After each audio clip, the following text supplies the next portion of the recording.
Alright guys, Tattoo for You Richard here, and it is time. It's Friday. So I'm doing a video response to Nick. He did a Idicbeer, did a little burp. Whew, he didn't burp, sorry. That wasn't a video response burp. Nick burped, so I had to burp on a video to respond to him. No. So he did a little kind of chill video. That better? That me? It's me. Ha ha. He did a little chill video just chatting about Whitedwarf. I'll leave a link in the description below about it. But he was just, because they're doing the changes that Whitedwarf's going into. Recently, back in the day, Whitedwarf was a monthly magazine. I got started in 40K in the hobby back in late 90s. I started working at the comic book store in 98. And then I want to say I got hooked on 40K probably the following year, 98, 99, between there. It would have been second edition. Yeah. And so I started picking up for Whitedwarfs and stuff just here and there sporadically. And then I eventually went to a full subscription. And did it for the longest time until we quit carrying it. I really liked the style they had back in the day. The bat reps they would put in there. All the cool stuff. The artwork, the heavy metal stuff, just the rad everything. They wouldn't have the pop-out inserts, but poster, or my favorite was the terrain pieces you could pop out. So you pop it out, it's a little piece of cardboard, and you fold it and cut it and glue it together and stuff, and it makes a piece of terrain. I want to say I had... Oh man, I had it up until recently too, before it got destroyed. But it was the Gork and Mork idols. I'm pretty sure that came from a Whitedwarf. And then also had it was like a little, not like a little small fort maybe, like a little just concrete looking thing. I had mounted that to a board and everything too, made it a nice little terrain piece. But I don't know what happened to that one. That was the one that I had recently, and I can't remember where it went. Maybe all this moving stuff, I'll find it. But no, dude, Whitedwarf was really cool back in the day because of that. Sorry about the lighting. I'd turn on this big light, but then it would give me that weird halo effect, so I'm just using the daylight from outside. It's around... Well, actually, I'm recording this on Thursday, and it's about 6:30 in the evening here. But anyway, back to Whitedwarf. So I loved it. They were so cool in the things they had. And then I did notice, we quit carrying Games Workshop at the comic book store I quit working at the comic book store in 2006. I want to say in about 2005, we quit carrying it. We would still get Whitedwarf through people's sub-services, through Diamond Comics. You get a copy of it or whatever. But yeah, and they changed. It was really, you could tell they'd gone to a more, this magazine is starting to become strictly to sell miniatures instead of a cool hobby magazine. And I want to say, this is the last one I picked up too. Sorry about that. I don't know if you can see it. Yeah, right here. New Warhammer's Armies, Skaven. And this was 2002 when this came out. Yeah, 2002. And I mean, it was really cool, It has a lot of, rules and stuff in it. Here's a bunch of stuff for your Skaven.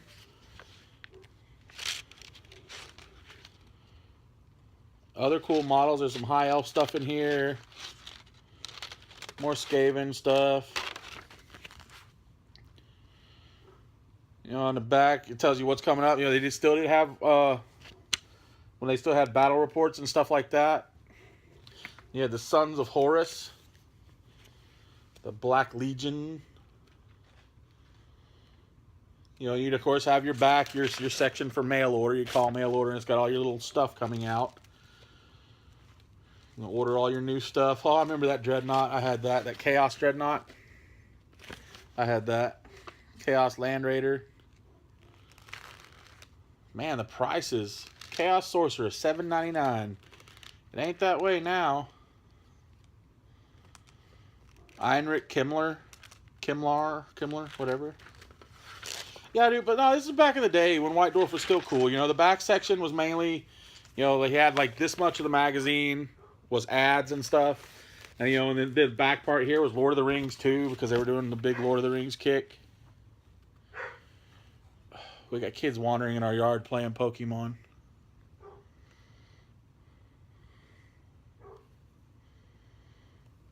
It's funny. Like wandering through my yard and waiting to get a knock on the door. There's a Pokemon in your house? No. He's mine.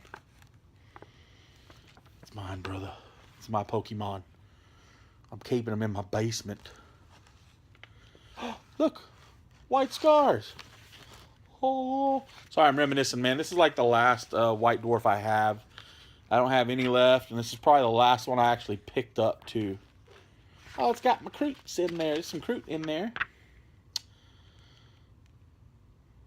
Ooh, I think this was when you could still get bits, too. Back when they had bits, like they had a bits thing. Anyway, I'm reminiscing on old like stuff from back in the day instead of the White Dwarf. I even have this Exterminatus. It's an old Inquisitor book. This was issue number 1. I really liked Inquisitor. It was a fun game. I hope it's one of the ones they bring back in specialty. And then maybe make some resin or plastic figures for them, because that would be really fun. But White Dwarf. So at some point, you know, I had been out of the hobby already due to starting to work at the tattoo shop, going through my apprenticeship, and not having time to do anything anymore. And then, yeah, I just really didn't have time. Like I started going from weekends I would play, and then I was like weekends at the tattoo shop.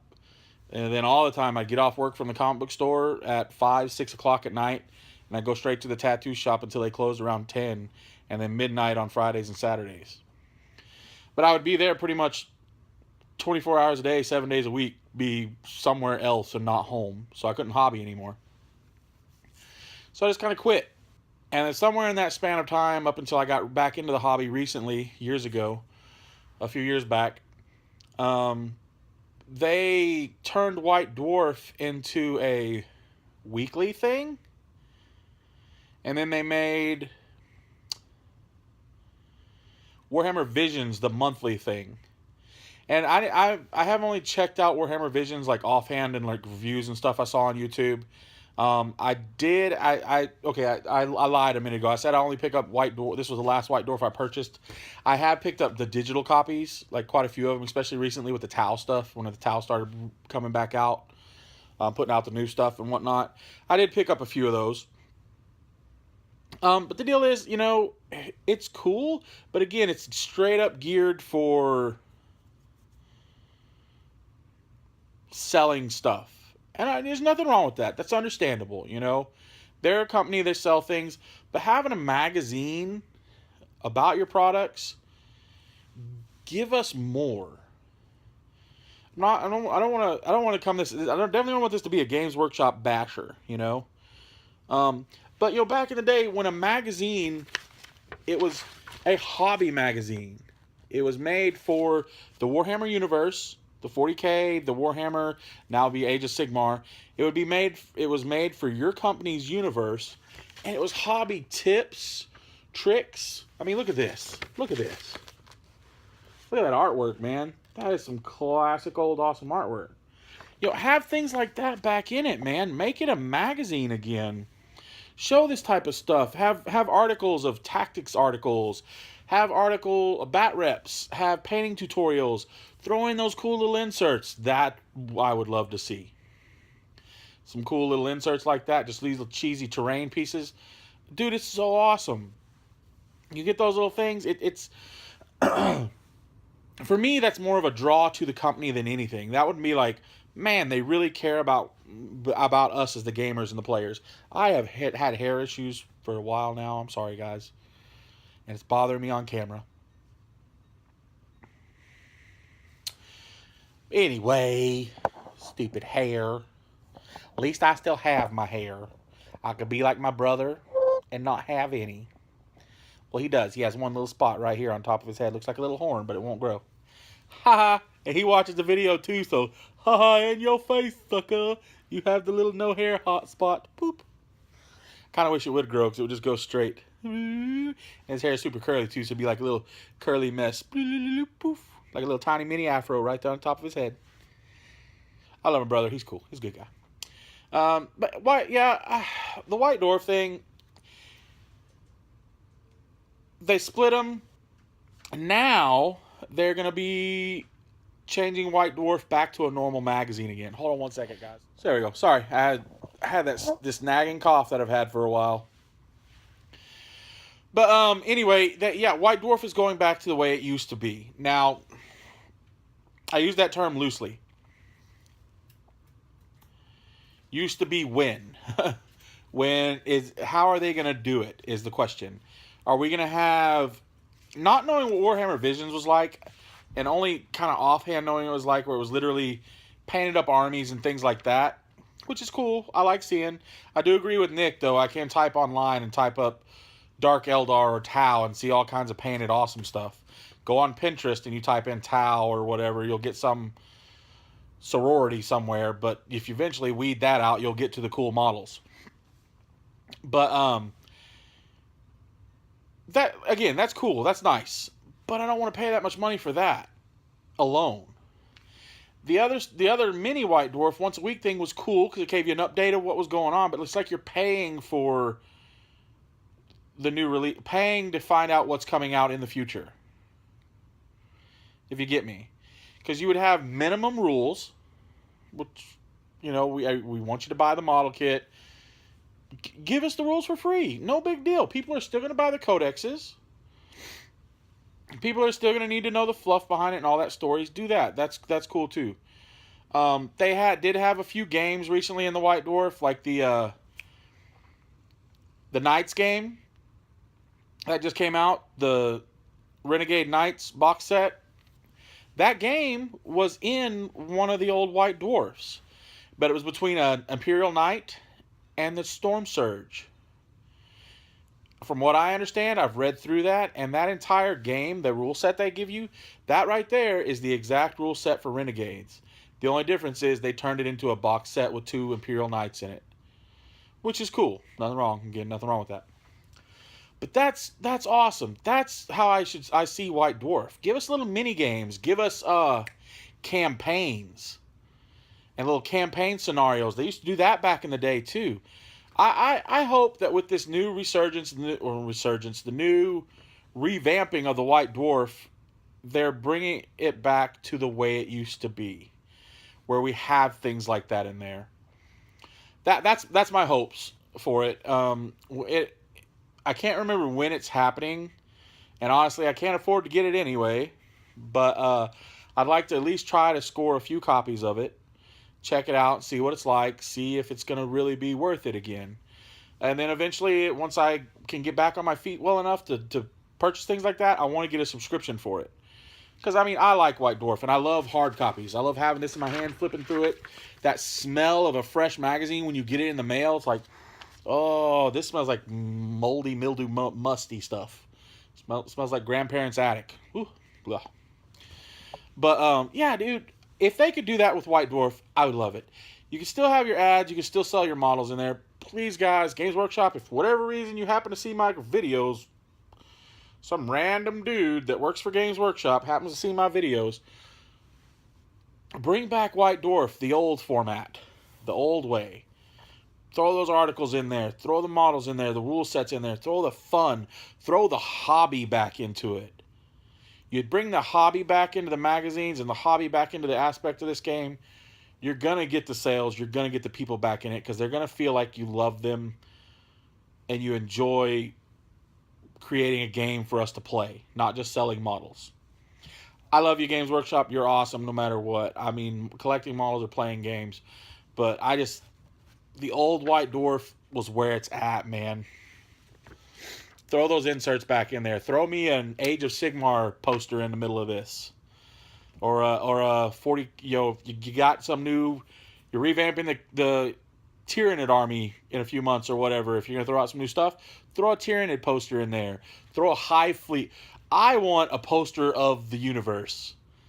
The one that shows like Terra and then the warp and all that, and then like where all the different armies are placed at the moment in the storyline. That would be awesome. Find me a place to buy that, and I would buy that. Throw it in your magazine for free. I would love it even more. Um, so yeah, guys, that's my kind of ramble on White Dwarf, and hopefully the things to come. It's all in the air until it comes out. I mean, really, we'll see when it happens. When the first magazine hits the shelf. Again, I'm not sure when it's going to be. I thought it was this month. I thought it was in July. So we'll see. We shall see. Guys, I love you. I hope you enjoyed this little ramble. Go check out Nick's and kind of see what he was talking about too. He kind of goes over what the same thing, about how he got started into White Dwarf and where it came about and stuff like that.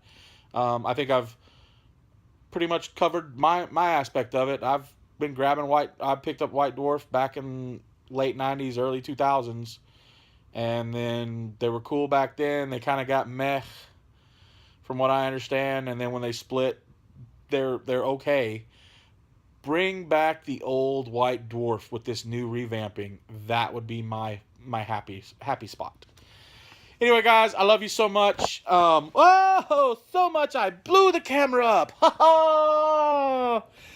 You guys have a wonderful weekend. Have so much fun. If you get a chance, roll some dice on a board. Listen to that clear clatter, clank, clank, clank of the dice thudding across the table. The shrieks and screams of, "Oh, crap, I rolled another one, meh." Or the awesomeness of rolling a d20 and you roll a crit, a natural 20. Woo! Roll them dice, my friends. Whatever game you play, 40K, Dungeons & Dragons, Frostgrave, Mordheim, you name it, you play at AOS. Get out there. Have some nerd fun this weekend, my friends. I love you so much. Nerd life away. See ya.